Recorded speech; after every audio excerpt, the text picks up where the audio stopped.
आएगी, और इसलिए क्योंकि आपने खोज की है और बना हम रहे तो आपको भी पैसा दिया जाएगा। ये पेटेंट है एक तरह का। मैं कहा भाई मेरा एक अधिकार है इस पे, और अगर इसे कोई भी बनाएगा तो वो मुझे पेमेंट देगा, फ्री में नहीं बना सकता, ये एक अधिकार है। ठीक है, चलिए। तो अल्फ्रेड नोबेल ने डायनामाइट की, क्योंकि डायनामाइट की सबसे महत्वपूर्ण खोज है, इसलिए ये कभी कभी पूछा जाता है कि अल्फ्रेड नोबेल ने इनमें से क्या खोज की थी, तो आप कह देना डायनामाइट की खोज की थी। और कब की थी? 1867, 1867 में की थी। 1867 में की थी। सर मेरे पास जीएस दिल्ली पुलिस के नोट्स हैं, तो क्या मैं दोबारा बनाऊं? आपके पास अगर कभी के भी नोट्स हैं तो आप बस उन चीजों को ऐड करो जो चीज कोई नई पढ़ाई जाती है, वरना तो आप क्लास लो, रिवीजन करो अच्छे से। अगर आपके पास किसी भी चीज के नोट्स हैं तो बार बार एक ही चीज के नोट्स बनाने की जरूरत नहीं है, जिन जिन टॉपिक्स में कुछ नई बात भी जुड़ती है उनको जोड़ते चलो, बाकियों का रिवीजन करते चलो। ठीक है, तो जन्म और ये मृत्यु मैं इनकी पहले ही बता सकता हूं कि कब ये जन्म हुआ था, कब बर्थ हुई थी, और कब ये इनकी डेथ हुई थी। क्लियर है? तो जो ब्याज मिलता है ये भी क्लियर है, वहां से दिया जाता है। अब आगे आ जाओ। जब ये शुरू में हुए 1901 में, मान लो पहली बार दिए गए, तब ये कितने क्षेत्रों में दिए जाते थे? क्योंकि ये सवाल आता है ये कितने क्षेत्रों में दिए जाते हैं। तो जब शुरुआत थी ये 5 क्षेत्रों में, अब 6 क्षेत्र हैं। अब कितने क्षेत्र हैं, कितने एरियाज हैं? तो अब 6 एरियाज हैं। पहले किस किस एरिया में दिया जाता था? पहले नंबर 1 लिटरेचर में दिया जाता, यानी साहित्य में। पीस में दिया जाता था, यानी शांति के लिए। फिजिक्स का दिया जाता था, यानी भौतिकी का। केमिस्ट्री का दिया जाता था, यानी रसायन का। और मेडिसिन या फिजियोलॉजी का भी दिया जाता था, मेडिसिन या फिजियोलॉजी का भी। तो ये 5 क्षेत्र थे भैया, साहित्य का, शांति का, भौतिकी का, चिकित्सा का और रसायन विज्ञान का। और इसलिए सवाल ये पूछ लिया जाता है कि भैया अब ये छठा क्षेत्र कौन सा था? तो जो छठा क्षेत्र है ना, जो 6 नंबर पे जोड़ा गया, वो अर्थशास्त्र जोड़ा गया है ना, अर्थशास्त्र। ठीक है, इसको भी एक विज्ञान की कैटेगरी में ही हम मान सकते हैं। तो अर्थशास्त्र को जोड़ा गया है। किसे जोड़ा गया है? अर्थशास्त्र को जोड़ा गया है। क्लियर है? तो साहित्य, शांति, भौतिकी, रसायन और चिकित्सा, ये सब में दिया जा रहा था अर्थशास्त्र में। और अर्थशास्त्र से सवाल पूछा जाता है अर्थशास्त्र वाला कब स्टैब्लिश किया गया? तो 1968 में किया गया, 1968 में। और 1969 में ये पहली बार दिया गया, यहां भी सवाल आता है। तो फर्स्ट टाइम ये कब दिया गया है? 1969 में। ये first Nobel in the field of economics was given in 1969। और ध्यान रखना है कि भैया एक चीज टेक्निकलिटी समझनी है अब आपको। क्या वसीयत के बाद, मान लो मैंने वसीयत की कि भाई मेरा पैसा इस आदमी को जाएगा, क्या उसके बाद कोई बदल देगा? जैसे इनके 5 क्षेत्रों में इनके पैसे से क्या दिया जा रहा था? 5 क्षेत्रों में इन्होंने कहा था कि भाई इन 5 जगह मेरे पैसे को बांट देना। 1967 में डिक्लेयर हुआ था बेटा, अनाउंसमेंट, सॉरी अनाउंसमेंट। इसमें साल लेकिन ये 68 और 69 ज्यादा पूछी जाती है। अनाउंसमेंट 67 है, लेकिन वहां से मैंने सवाल कम ही देखा है। अब ये देखो, इन्होंने जब डेथ हुई तो इन्होंने लिख दिया एक कागज में कि भैया इन 5 क्षेत्रों में पैसा मेरे पैसे से जो ब्याज आए आप नोबेल पुरस्कार दे देना। ठीक है, दे देंगे। अब आप कहोगे कि भैया उस वसीयत की क्या कीमत रह गई, जब इन्होंने तो एक और क्षेत्र शुरू कर दिया।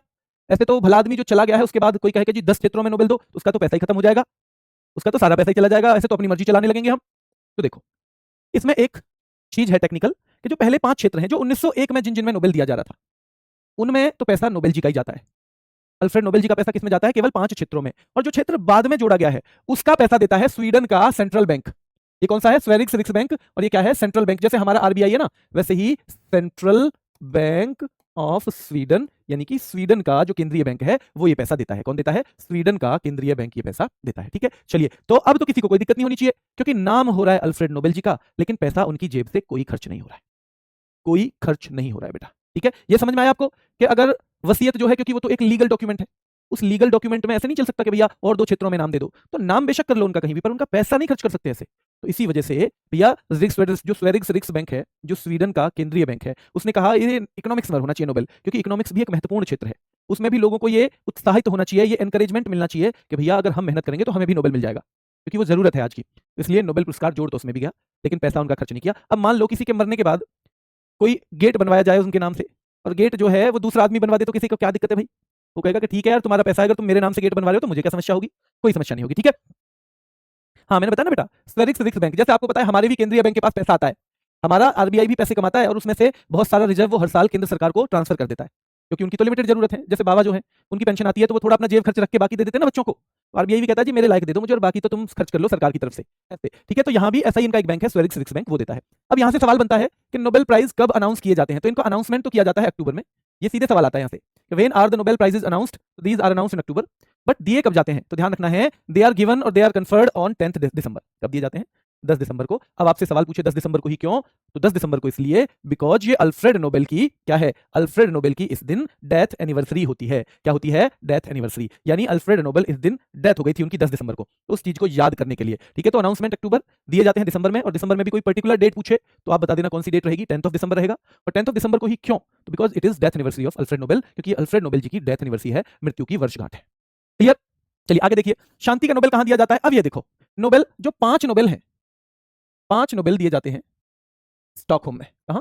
बताओ कहां दिए जाते हैं, जल्दी बताओ। तो हमने यहां लिखा भी है, 5 नोबेल कहां दिए जाते हैं? स्टॉकहोम में। ठीक है, तो ये दिए जाते हैं स्टॉकहोम, और जो एक है, ठीक है, एक दिया जाता है कहां, ओस्लो।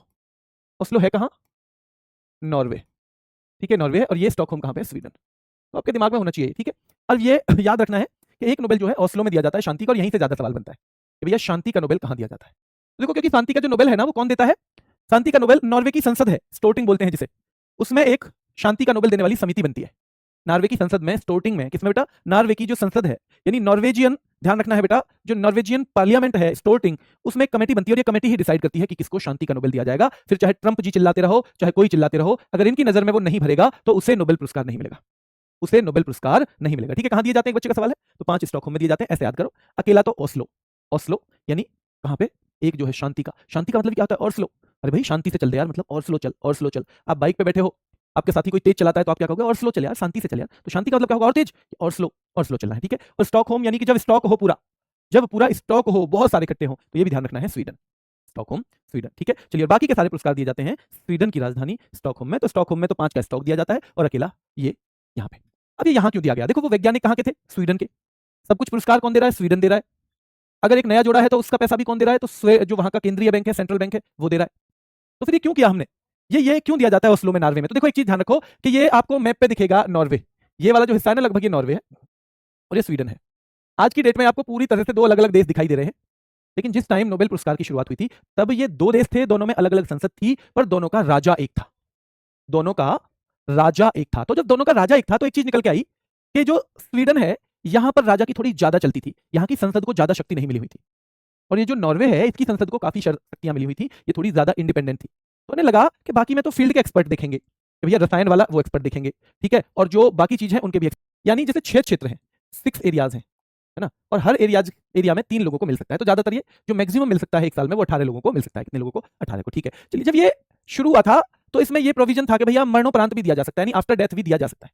पोस्ट्यूमसली का मतलब होता है आफ्टर डेथ, ये आफ्टर डेथ भी दिया जा सकता है, ये पहले प्रोविजन था। लेकिन 1974 में ये डिसीजन लिया गया, कब लिया गया, 1974 में डिसीजन लिया गया कि भैया ये अब पोस्ट्यूमसली नहीं दिया जाएगा, ये आफ्टर डेथ नहीं दिया जाएगा। मैं आपसे एक सवाल पूछ रहा हूं, मेरा आपसे एक सवाल है कि क्या अभी तक ये किसी को मरणोपरांत दिया गया है, क्या पोस्ट्यूमसली आफ्टर डेथ ये किसी को दिया गया है, मेरा आपसे सवाल है, जल्दी बताओ, ठीक है। तो एक क्षेत्र में अधिकतम 3 लोगों को, और जो प्राइज मनी है वो कैसे देते हैं, देखो, प्राइज मनी जब एक आदमी होगा तो दिक्कत ही नहीं है, ठीक है, जब एक आदमी है तो पूरी उसे मिल जाएगी, जो प्राइज मनी है जब एक आदमी है पूरी उसी को मिल जाएगी। हाँ, जब 2 आदमी है 50-50% बढ़ जाएगा, जब 2 आदमी है तो 50-50% बढ़ जाएगा।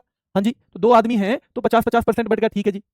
लेकिन जब 3 आदमी हो, है ना, व्हेन द विनर्स आर 3, जब एक ही क्षेत्र में जो विजेता हैं आर 3, तो कैसे दिया जाता है, तो 2 तरीके से दिया जाता है। जैसे एक तो ये, इसमें ऐसा हो जाता है कि एक को 50% और दूसरे 2 को 25-25%, 50%, 25%, 25%। एक तो ये तरीका है, जब उन्हें लगता है एक आदमी का योगदान तो बहुत ज्यादा है और बाकी 2 का योगदान उसके बराबर ही है, तो एक अकेले को आधा दे देते हैं और बाकी को किसको दे देते हैं बेटा, बाकी में से आधा आधा बांट देते हैं।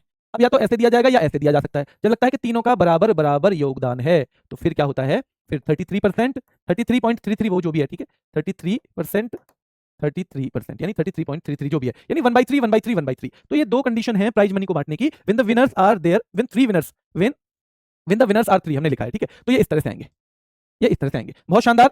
आप बच्चों ने कहा कि हाँ जी दिया गया है, कुछ बच्चों ने नाम भी बताए हैं, कुछ बच्चों ने साल भी बताए हैं कि कब कब दिया गया है मरणोपरांत यानी पोस्ट्यूमसली। तो एक चीज जरूर याद रखनी है कि कब डिसीजन लिया गया कि पोस्ट्यूमसली नहीं दिए जाएंगे, तो भैया 1974 में यानी 1974 में। लेकिन उससे पहले जब ये 1901 में शुरू हुए, जब ये 1901 में शुरू हुए, तो 1901 में 30 जब हमने जोड़ा तो पहला आ जाएगा 1931, और इसमें एरिक एक्सल नाम के व्यक्ति को मरणोपरांत दिया गया है। दूसरी कंडीशन, जब 1901 में हमने, जब 1901 में 30 + 30 यानी 2 बार 30 जुड़ा तो दूसरा व्यक्ति आ जाएगा, ठीक है, यानी 60 जोड़ा तो 1961 में, यानी बनने के 30 साल बाद पहला, इन्हें दिए जाने के 30 साल बाद पहला, और दिए जाने के और अगले 30 साल बाद दूसरा। तो ये 2 व्यक्ति हैं, एरिक एक्सल 1931, डैग हैमरशोल्ड 1961।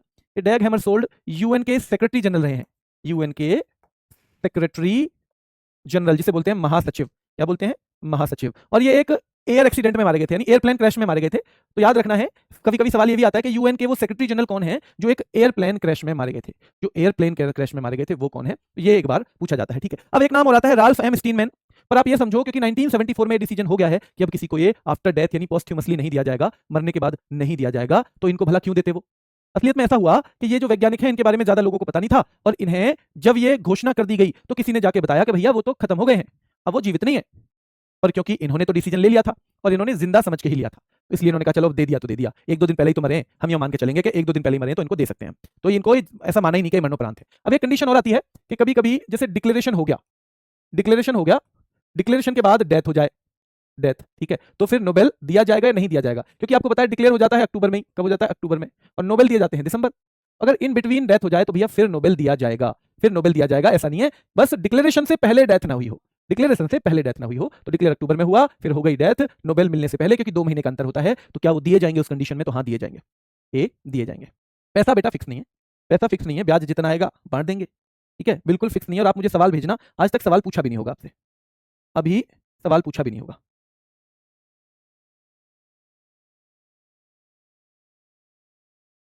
ठीक है, क्लियर है यहां तक? क्लियर, आगे चले? हाँ, अब आगे देखते हैं। सबसे अधिक बार किसको मिला है? रेड क्रॉस को। यहां से सवाल आता है। रेड क्रॉस एक संस्था है जो हम पहले भी देख चुके होंगे शायद, नहीं तो आगे देखेंगे। रेड क्रॉस का मतलब है एक ऐसी संस्था बनाई हेनरी ड्यूनेंट नाम के व्यक्ति ने, जो युद्ध में घायल वगैरह लोग हो जाते हैं जो उनकी मदद करें। तो रेड क्रॉस को 1863 में यानी 1863 में इसकी स्थापना हुई थी। कब स्टैब्लिश किया था? तो 1863 में। तो जब ये संस्था बनी तो इसने अपना काम शुरू किया। इसने खास तौर पे 1917 में जब फर्स्ट वर्ल्ड वॉर चल रहा था, फर्स्ट वर्ल्ड वॉर यानी विश्व युद्ध चल रहा था, तब बहुत काम किया। जब द्वितीय विश्व युद्ध चल रहा था तब बहुत काम किया। तो इसको दोनों बार क्या दिया गया? शांति का नोबेल दिया गया, नोबेल पीस प्राइज दिया गया। कौन सा नोबेल प्राइज? कौन से फील्ड में? पीस का। ऐसे काम के लिए पीस का ही मिलता है, शांति का ही मिलता है। तो नोबेल पीस प्राइज दिया गया 1917 में और 1944 में। तो आप कहोगे भैया 1963 में क्या दिया गया? 1963 में तो ऐसा कुछ खास किया भी नहीं है इन्होंने। तो 1963 में इसलिए क्योंकि इनकी स्थापना हुई थी, एस्टैब्लिश हुई थी संस्था 1863 में, और 1863 से 1963 तक हो गए 100 ईयर्स, यानी एक तरह से 100वीं इसकी सालगिरह है। और 100वीं सालगिरह हमेशा महत्वपूर्ण हो जाती है, 100वीं सालगिरह हमेशा महत्वपूर्ण हो जाती है। ठीक है, क्लियर है? तो हाँ, सबसे अधिक बार नोबेल पुरस्कार मिला है रेड क्रॉस को, है ना। रेड क्रॉस को नोबेल कब कब मिला है? तो रेड क्रॉस को नोबेल मिल चुका है, ध्यान रखना है कब कब। तो इनको नोबेल मिल चुका है 1917 में, 1944 में, 1963 में। रेड क्रॉस के संस्थापक यानी फाउंडर जो है वो कौन है? हेनरी ड्यूनेंट है। अब आप कहोगे कि जी इन्होंने एक संस्था बनाई, वो इतनी बेहतरीन संस्था है कि इसको 3-3 बार नोबेल पीस प्राइज दे दिया आपने, शांति का नोबेल दे दिया, तो इस आदमी से क्या दुश्मनी है? ऐसे भी दे देते थोड़ा बहुत कुछ। तो इनको भी मिला है। इनको 1901 में जब पहली बार नोबेल प्राइज दिए जा रहे थे, तो 1901 में इन्हें पहला ही पीस प्राइज दे दिया गया था, नोबेल पीस प्राइज सबसे पहला इनको दे दिया गया। यानी ऐसा नहीं है इनको कुछ नहीं दिया, इन्होंने, इनकी संस्था ने इतना बेहतरीन काम किया है, इसी के लिए इनको 1901 में नोबेल का पीस प्राइज दे दिया गया है। ठीक है कि जी आपको मिलेगा, आपने बहुत बेहतरीन संस्था बनाई है। पर इनसे अलग उस संस्था को भी मिला है, और वो 1917, 1944, 1963 तीन ओकेजन पे मिला है। और आज तक कोई इसके अलावा ऐसी संस्था या कोई व्यक्ति नहीं है जिसे 3 बार नोबेल प्राइज मिला हो, कोई भी दूसरा नहीं है, कोई दूसरा नहीं है बेटा। ठीक है, चलिए आगे देखिए। अब इनको 2 लोगों को मिला था, और पूछ लेता है कभी कभी, एक फ्रेडरिक पेसी नाम के व्यक्ति भी हैं। फ्रेडरिक पेसी ने भी एक संस्था बनाई थी, फ्रेंच पीस सोसाइटी। तो जब 1901 में मिला तो इनको और हेनरी ड्यूनेंट को दोनों को मिला, यानी हेनरी ड्यूनेंट को भी मिला है, हेनरी ड्यूनेंट को भी मिला है उस साल। और फ्रेडरिक, ये जो कहां के हैं? ये फ्रांस के हैं, तो फ्रेडरिक पेसी को भी मिला है, फ्रेडरिक पेसी को भी मिला है। तो इन दोनों लोगों को मिला है, और फ्रेडरिक पेसी ने जो संस्था बनाई है वो फ्रेंच पीस सोसाइटी बनाई है। अब सवाल आता है यहां से कि यंगेस्ट, तो यंगेस्ट पर्सन पूछे या यंगेस्ट विमेन पूछे तो एक ही नाम आएगा। इन्हें पाने वाले सबसे कम उम्र में कौन है? तो मलाला यूसुफजई। मलाला यूसुफजई है बेटा। मलाला यूसुफजई को केवल 17 साल की उम्र में मिल गया था नोबेल। कितने साल की उम्र में? 17 साल की उम्र में। देखो ये यंगेस्ट भी है और यंगेस्ट विमेन भी है, यानी सबसे कम उम्र की व्यक्ति और सबसे कम उम्र की महिला। पर अगर स्पेशली पुरुष पूछ ले, यंगेस्ट मैन या यंगेस्ट मेल अगर पूछ लेता है कि भैया ये कौन थे जिन्हें नोबेल प्राइज मिला था, तो विलियम लॉरेंस ब्रैग थे, William Lawrence Bragg. William Lawrence Bragg को जब ये मिला तो इनकी उम्र 25 साल थी, और इनको फिजिक्स का मिला है। किसका मिला है? फिजिक्स का। तो 2 लोग हैं। केवल सबसे कम उम्र में नोबेल पाने वाले पहले व्यक्ति कौन है? Who is the youngest person to receive Nobel? तो ये आएगा Malala Yousafzai. Who is the youngest women to receive Nobel? Malala Yousafzai. लेकिन अगर पूछा जाए youngest man to receive Nobel, तो आपको करना है विलियम लॉरेंस ब्रैग। और विलियम लॉरेंस ब्रैग के बारे में इतना जरूर पता होना चाहिए कि वो at an age of 25 years मिला था उन्हें, और फिजिक्स के फील्ड में मिला है। किसके फील्ड में मिला है? या किस एरिया में मिला है? तो उनको फिजिक्स में मिला है। 2 फैक्ट उनके बारे में पता होनी चाहिए। अब आप कहोगे जी ये तो पता है, पर क्या हमें वो भी याद कर लेना चाहिए कि सबसे ज्यादा उम्र में किसको मिला? क्योंकि 17 साल की उम्र में अगर किसी को नोबेल पुरस्कार मिल रहा है तो वो उपलब्धि है, दुनिया का सबसे बड़ा पुरस्कार, और वो 17 साल की उम्र में मिल जाए, या विलियम लॉरेंस को 25 साल की उम्र में मिल जाए। 25 साल तक तो आदमी को ये भी नहीं पता चलता कि मेरे जीवन का उद्देश्य क्या है। तो हाँ, ये बहुत बड़ी बात थी। और ऐसे ही बड़ी बात ये भी है कि किसी व्यक्ति ने इतनी ज्यादा उम्र में ये काम कर दिया हो, इतनी ज्यादा उम्र में, तो वो गुड इनफ नाम के व्यक्ति हैं जिनको 97 ईयर्स की एज में मिला है। कब मिला है? 97। अच्छा, 97 ईयर्स की एज में भी कोई पुरस्कार मिलता है भला? हाँ जी मिलता है, नोबेल भी मिलता है। अगर सपने ईमानदारी से देखे जाएं तो पता नहीं वो सांस खत्म होने से पहले कब पूरे हो जाएं। ठीक है, तो 97 ईयर्स, गुड इनफ। ठीक है, good enough at an age of 97। और इनका फील्ड भी पूछा जाए तो इनको केमिस्ट्री में मिला है। तो सबसे कम उम्र में अगर मलाला यूसुफजई पूछा जाएगा तो आप बता दोगे कि भैया नोबेल पीस प्राइज मिला था, है ना, और नोबेल पीस प्राइज मिला था, इनको याद रखना है। और सबसे ज्यादा में तो गुड इनफ। अब आपसे पूछा जाएगा इनको कब मिला है मलाला यूसुफजई को? तो 2014 में मिला। एक इनसे ये भी पूछा जाता है इनका नाम क्या है? इनका एक अदर नेम बोल सकते हैं हम, गुल मकई। और 2 किताबें हैं इनकी जिनमें एक है we are displaced, we are displaced, ये बहुत महत्वपूर्ण है। दूसरी है आई एम मलाला, पर आई एम मलाला से तो कोई भी समझ जाएगा ये किसने लिखी है। वी आर डिस्प्लेस्ड से नहीं पूछेगा, वी आर डिस्प्लेस्ड से आप नहीं समझ पाएंगे, लेकिन इस पहले वाले से तो भैया कोई भी समझ जाएगा। समझ जाएगा नहीं समझ जाएगा? हाँ जी समझ जाएगा। तो आगे चलते हैं, ठीक है। और एक खास बात हमारे लिए इसलिए भी है कि 2014 में ना केवल मलाला यूसुफजई को मिला, एक कैलाश सत्यार्थी नाम के व्यक्ति को भी मिला। और ये कैलाश सत्यार्थी जो है, कैलाश सत्यार्थी जो है बेटा, इनके लिए क्यों खास है ये? तो कैलाश सत्यार्थी वाला इसलिए खास है क्योंकि ये भारत के हैं। किसके हैं? भारत के। यानी 2014 में भारत को भी नोबेल मिला है। मलाला को बेटा शांति का नोबेल पीस प्राइज। देखो मलाला क्या लिख रहा है ना, नोबेल पीस प्राइज। ये जो वर्ड है पीस, इसको आप पकड़ लेना। आगे देखेंगे। अब भारतीयों की बात करें, अच्छा दो बार नोबेल पाने वाले, तो सबसे पहले मैडम क्यूरी का नाम आएगा। And she is the only person who has received Nobel in 2 different branches of science. यानी कि उनको नोबेल तो मिला ही है 2 बार। 5 लोग ऐसे हैं जिनको 2-2 बार नोबेल मिल चुका है, but she is the only person who has received it in 2 different branches of science. Branch अलग अलग, यानी विज्ञान की 2 अलग अलग शाखाओं में, इनके अलावा किसी को नहीं मिला है। इसलिए इनका नोबेल 2 बार तो है ही, लेकिन खास भी है क्योंकि एक टाइम इन्हें मिला है भौतिकी में रेडियो एक्टिविटी के लिए, दूसरे बार मिला है रसायन में रेडियम एक्सट्रैक्शन के लिए। किसके लिए? रेडियम एक्सट्रैक्शन के लिए। तो इनका बहुत बड़ा एक नाम हो जाएगा, पहला। दूसरा, जॉन बर्डीन को मिला है। भैया जॉन तो बड़ी बड़ी डींग मारेगा, क्यों? उसे 2 बार नोबेल मिल गया। भैया जॉन तो बड़ी बड़ी डींग मारेगा क्योंकि उसे 2 बार मिल गया नोबेल, ठीक है। लिनस पॉलिंग, इनको भी 2 बार मिला है बेटा, एक बार रसायन के लिए, एक बार शांति के लिए। फ्रेडरिक सेंगर 2 बार मिला है। और लास्ट जो है जिन्हें 2 बार मिला था, तो he was Karl Barry Sharpless in 2022। Last time से मिला था और 2001 में पहला मिला था। तो अगर फर्स्ट विनर देखोगे तो she is madam Curie, and the last winner उन लिस्ट में जो कि 2-2 नोबेल वाले हैं, तो he is Karl Barry Sharpless. Karl Barry Sharpless. 5 लोग हैं। फ्रेडरिक सेंगर आएगा बीच में। फ्रेडरिक सेंगर के अलावा कौन आएगा बेटा? लिनस पॉलिंग भी आएंगे, ठीक है, और जॉन बर्डीन भी आएंगे। तो 5 लोग हैं। इनका 1-2 बार नाम अगर आप देख लेंगे तो आप आसानी से कर पाओगे। हाँ ठीक है, चलिए। इकोनॉमिक्स के क्षेत्र में पहला नोबेल तो 1969 में दिया गया, और ये 2 लोगों को दिया गया, रेगनर एंटन फ्रिस्किटल, और बेटा दूसरा रखना है जॉन टिनबर्गन। जॉन टिनबर्गन, तो याद रखना है रेगनर, फ्रिस्किटल और जॉन टिनबर्गन, तो ये हैं जिनको 1969 में पहली बार इकोनॉमिक्स का नोबेल दिया गया था, ठीक है। अब ये हमारे लिए इंपॉर्टेंट है, भारतीय। तो रविन्द्रनाथ टैगोर 1913 में दिया गया इनको। किसके लिए दिया गया? तो बुक है गीतांजलि। जब किसी को बुक के लिए दिया जाएगा तो वो किसके लिए दिया जा रहा होगा? लिटरेचर के लिए। और पूछा जाए तो फर्स्ट एशियन कौन थे नोबेल पाने वाले? तो यही थे Rabindranath Tagore. First non European कौन थे? यानी यूरोप के बाहर जब पहली बार ये मिला तो रविन्द्रनाथ टैगोर को ही मिला। और जो गीतांजलि है ये ओरिजिनली किस भाषा में लिखी गई थी बेटा? तो it was originally written in Bengali, ठीक है। It was originally written in Bengali, ठीक है, इन बंगाली। जैसे my experiments with truth was originally written in Gujarati. My experiments with truth was originally written in Gujarati ना। लाइकवाइज ही ये कैसे? ये ओरिजिनली बंगाली में लिखी गई थी, ठीक है। क्लियर है यहां तक? क्लियर है बेटा? यहां तक क्लियर हो तो मैं आपसे थम्स अप चाहूंगा। सीवी रमन, चंद्रशेखर वेंकट रमन, इनको कब मिला है? सीधे सवाल पूछा जाएगा तो 1930 में। किसके लिए मिला है? फिजिक्स के लिए मिला है। और क्या थी इनकी खोज? The Raman effect. तो रमन इफेक्ट के लिए मिला है, रमन प्रभाव के लिए मिला है। किसके लिए मिला है? रमन प्रभाव की खोज की थी इन्होंने। और इस खोज की याद में ही 28 फरवरी को हम क्या मनाते हैं? तो हम साइंस डे या नेशनल साइंस डे मनाते हैं, राष्ट्रीय विज्ञान दिवस मनाते हैं। दादा भाई नौरोजी को नहीं मिला बेटा, ये दादा भाई नौरोजी को नहीं मिला। तो 28 फरवरी को विज्ञान दिवस मनाया जाता है। क्यों? कभी कभी क्या सवाल आता है कि जो विज्ञान दिवस है वो किस अवसर पे मनाया जाता है, और पहला क्वेश्चन दे देगा कि भैया जो सीवी रमन है उनके जन्मदिन पे। सीवी रमन है उनके जन्मदिन पे। हाँ कल विज्ञान दिवस है, बिल्कुल ठीक कह रहे हैं नीतीश कुमार।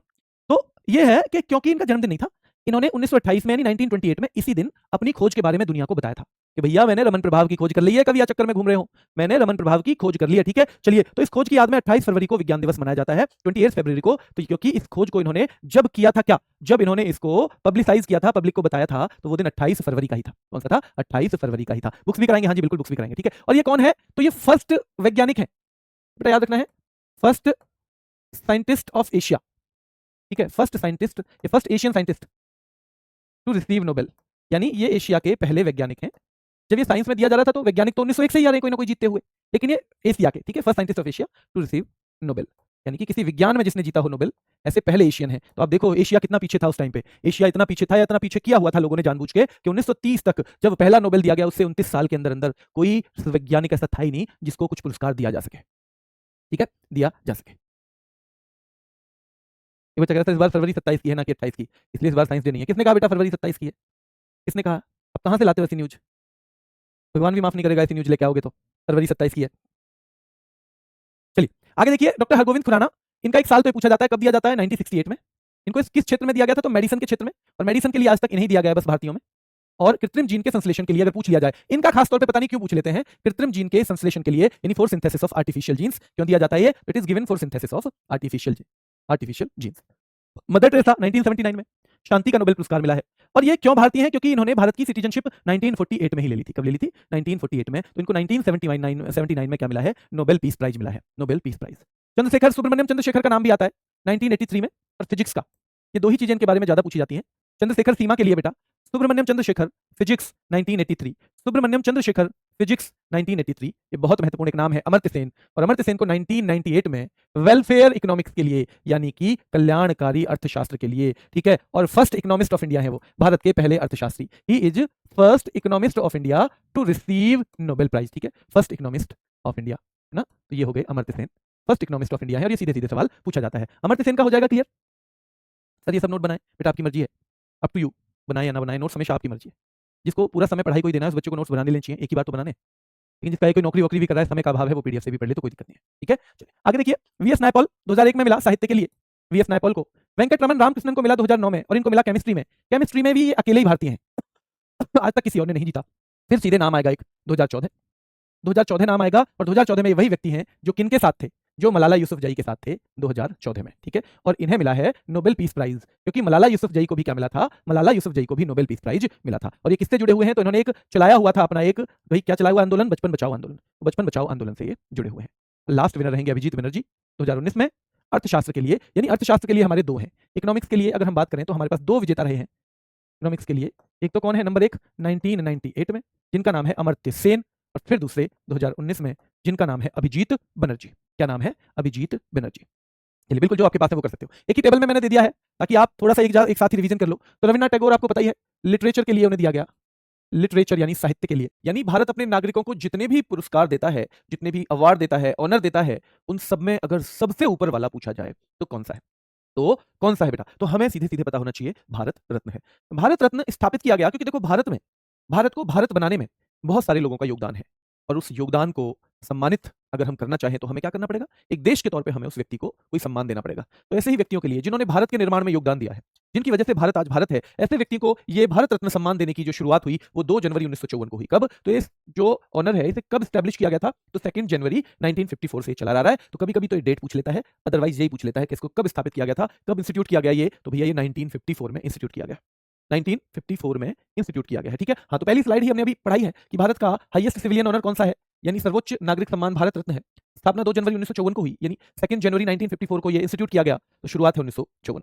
अब ये बताओ मुझे, ये किस पत्ते के आकार का होता है जो आपको भारत रत्न में जो एक वो मिलता है ना बेटा, मेडल टाइप का। तो ज्यादातर मेडल आपने देखे होंगे गोल गोल होते हैं, पर ये एक पत्ते के आकार का होता है, एक पेड़ के पत्ते के आकार का। तो जल्दी बताओ, ये नीम के पत्ते के आकार का होता है या कटहल के पत्ते के आकार का होता है, ये नीम के या कटहल के, जल्दी से कमेंट करके बताइए आप, नीम या कटहल। तो आपको बताना कि भैया इनमें से कोई नहीं, है पीपल के पत्ते के आकार का होता है। किस आकार का होता है, पीपल, ठीक है। चलिए अब ये दिया किसके लिए जाता है, exceptional service of the highest order, यानी उच्चतम क्रम की असाधारण सेवा। तो exceptional service of highest order, of highest order के लिए ये दिया जाता है, यानी कि उच्चतम क्रम की असाधारण सेवा के लिए ये दिया जाता है। अच्छा भैया ठीक है, 1954 से शुरू हुआ। हाँ जब शुरू हुआ तो कुछ नियम बने होंगे, हाँ जी बने।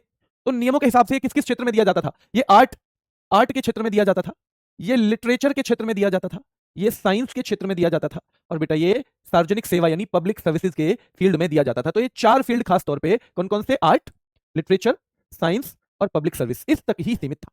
यानी पहले केवल इसी को दिया जाता था, इन्हीं क्षेत्रों में दिया जाता था किसी को, यानी इन चारों चीजों में। सिविलियन है इसलिए सैनिकों को भी नहीं दिया जाता, क्योंकि सिविलियन ऑनर है जो हम अपने नागरिकों को देते हैं, सिंपल वो है बेटा, क्या है, सिविलियन ऑर्डर है,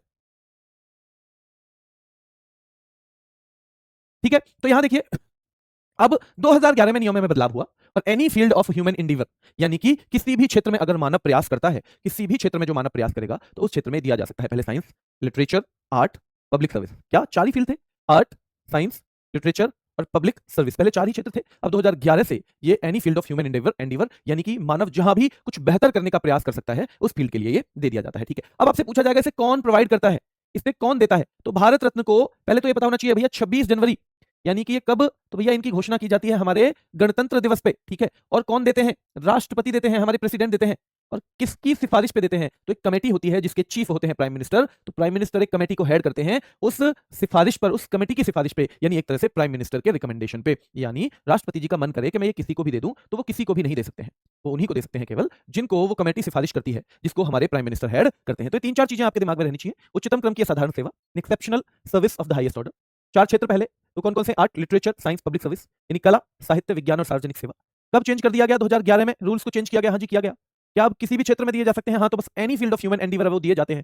कौन देता है, राष्ट्रपति जी देते हैं, कौन देता है, राष्ट्रपति जी देते हैं। तो पीपल लीफ होती है ना जिस तरह की, पीपल लीफ होती है जिस तरह की, उसी की शेप का होता है ये, इसकी शेप क्या है, पीपल की लीफ, और फीते का रंग होता है सफेद, सफेद, जैसे परमवीर चक्र होता है एक, आप जानते हो परमवीर चक्र जो भारत के सबसे वीर व्यक्तियों को दिया जाता है, परमवीर चक्र, तो आपको पता है ना इसका जो फीते का रिबन का कलर होता है, तो इसका रिबन होता है बैंगनी कलर का, ठीक है, पर्पल बोल सकते हो या वॉयलेट नाम से आ सकता है, ठीक है, या वॉयलेट नाम से आ सकता है। तो ये यहाँ भी आपको थोड़ा सा आइडिया मैं बता दूं, यानी वो वॉयलेट कलर का है और ये व्हाइट कलर का होता है, पीपल के पत्ते के आकार का ये होता है, लेकिन उसे किसी रिबन में तो डालोगे क्योंकि वो गले में भी तो डाला जाएगा, ठीक है। चलिए, और भारत रत्न क्योंकि ये भी क्या है, धातु से बना है, तो बेटा अलीपुर मिंट है कोलकाता में। कहां पे? कोलकाता में। अलीपुर मिंट यानी अलीपुर टकसाल में ये बनाया जाता है। टकसाल जहां धातुओं की चीजें बनती हैं, जैसे सिक्के भी कहां पे, जो हमारे कॉइन्स हैं वो भी कहां पे ढाले जाते हैं, वो भी कहां पे बनाए जाते हैं, तो कॉइन्स भी भाई मिंट में ही बनाए जाते हैं, टकसाल में ही बनाए जाते हैं। तो टकसाल तो हमारे यहाँ ज्यादा है, पर भारत रत्न जो बनाया जाता है वो खासतौर पर कहां, तो भैया वो अलीपुर टकसाल में बनाया जाता है। कहां पे बनाया जाता है? अलीपुर मिंट में उसे बनाया जाता है।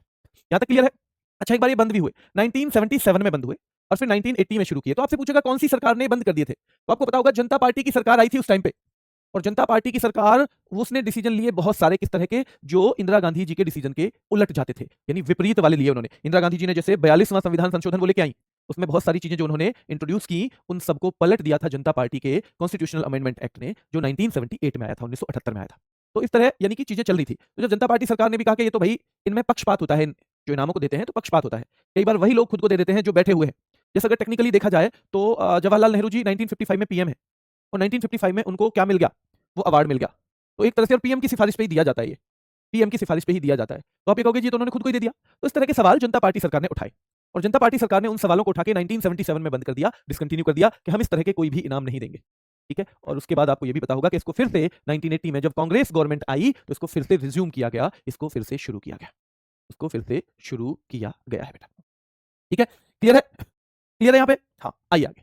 वरीयता क्रम में 7वां स्थान, ये सीधे पूछा जाता है। वरीयता का मतलब है हमारे यहाँ सबसे ज्यादा महत्व किसको दिया जाता है, तो यानी जिस जिस क्रम में महत्व दिया जाता है, प्रेफरेंस दिया जाता है, उस क्रम को हम कहते हैं ऑर्डर ऑफ प्रेफरेंस। क्या कहते हैं? ऑर्डर। तो सबसे ज्यादा हमारे यहाँ पहले 3-4 याद कर लो, फिर सीधा इसका कर लेना। जैसे हमारे यहाँ ऑर्डर ऑफ प्रेफरेंस में सबसे महत्वपूर्ण माने जाते हैं प्रेसिडेंट, उसके बाद माने जाते हैं वाइस प्रेसिडेंट यानी उपराष्ट्रपति, तीसरा नंबर पीएम का आता है और चौथा नंबर राज्यपाल का आता है, चौथा नंबर राज्यपाल का आता है। तो 3-4 तो हो ही गए, लास्ट में देख लेना 7वां, और अगर 7वां और 7A दोनों हो तो फिर 7A को ही ऑप्शन में लगाना है कि भैया सबसे ज्यादा महत्व देने की अगर बात करें, जैसे हम सबसे ज्यादा तो राष्ट्रपति जी को मानते हैं, हाँ जी, सबसे ऊपर हमारे देश में राष्ट्रपति हैं, उनसे नीचे उपराष्ट्रपति हैं, उनसे नीचे प्रधानमंत्री हैं, उनसे नीचे राज्यपाल हैं, क्योंकि संवैधानिक पद है ये भी। तो अब ऐसे करते करते 7 नंबर पे आओगे तो 7 पे तो कई सारे हैं, 7A में रखे जाते हैं भारत रत्न के प्राप्तकर्ता। जैसे आपके घर पे अगर राष्ट्रपति जी आए, उपराष्ट्रपति जी आए, जैसे आपकी जॉब लग जाएगी तो आप राष्ट्रपति जी से क्या कहोगे कि आप भी आना, मेरी शादी में ना, मेरी सगाई है जी, सिक्का है, आप भी आ जाना। तो राष्ट्रपति जी जब आएंगे ना, तो अगर एक कुर्सी भी होगी तो पूरे भारत में कोई भी होगा और एक ही कुर्सी है तो भैया वो पहले राष्ट्रपति जी को मिल जाएगी। और राष्ट्रपति जी का आपको पता ही नहीं था, राष्ट्रपति जी अपने संग उपराष्ट्रपति जी को भी ले आए, तो फिर दूसरी कुर्सी अगर ढूंढेंगे तो वो किसको दी जाएगी? इनको। अब मोदी जी को पता था राष्ट्रपति वहां गई है, तो बोले मैं भी चल देता हूं, है ना, तो मोदी जी भी आगे पीछे पीछे से। तो अगर 2 कुर्सी है तो ये दोनों बैठेंगे, लेकिन तीसरी भी है तो पीएम को भी बिठा देंगे। इस तरह से होता है ऑर्डर ऑफ प्रेफरेंस, यानी कि कौन सी पोस्ट को कितना महत्व दिया जाता है। तो हमारे यहाँ जो भारत रत्न के रेसिपिएंट हैं उनको 7A में रखा जाता है, यानी 7A कैटेगरी में रखा जाता है, उनको उस हिसाब से महत्व दिया जाता है। मैं एक बार थम्स अप चाहूंगा आपसे, एक बार थम्स अप चाहूंगा अगर आपको समझ में आ रहा हो, ठीक है। चलिए आगे देखते हैं सबसे पहले भारत रत्न कब मिला। तो एक तो देखो 1954 में स्थापना हुई थी, और 1954 में ही 3 लोगों को पहली बार भारत रत्न दिया गया। सवाल यहां बनता है कि सबसे पहले फॉर द फर्स्ट टाइम, यानी फर्स्ट भारत रत्न किसको दिया गया था, तो 3 लोगों को दिया गया था, और उन तीनों के नाम आपको पता होना चाहिए। नंबर 1 भैया S Radhakrishnan, doctor Sarvepalli Radhakrishnan. Number 2 doctor C Rajagopalachari यानी चक्रवर्ती राजगोपालाचारी, और तीसरा doctor CV Raman, CV Raman. तो ये 3 व्यक्ति हैं, ये 3 व्यक्ति हैं बेटा जिनको सबसे पहली साल में भारत रत्न दिया गया, और ये सीधे सीधे पूछ लिया जाता है कि इनमें से किसे सबसे पहला भारत रत्न दिया गया था, फर्स्ट किसको दिया गया था, फर्स्ट किसको दिया गया था। तो इन तीनों में से कोई एक ऑप्शन में आएगा, इनमें से किसे दिया गया था। नंबर 1 एस राधाकृष्णन, नंबर 2 कोई और इंदिरा गांधी, नंबर 3 पे जैसे अरुणा असफ अली, और नंबर 4 पे डॉक्टर एपीजे अब्दुल कलाम, तो वहां पे हम डॉक्टर एस राधाकृष्णन ही कर देंगे। और ये भारत के पहले वाइस प्रेसिडेंट थे, हाँ, और दूसरे प्रेसिडेंट भी थे ये। तो ये कौन थे?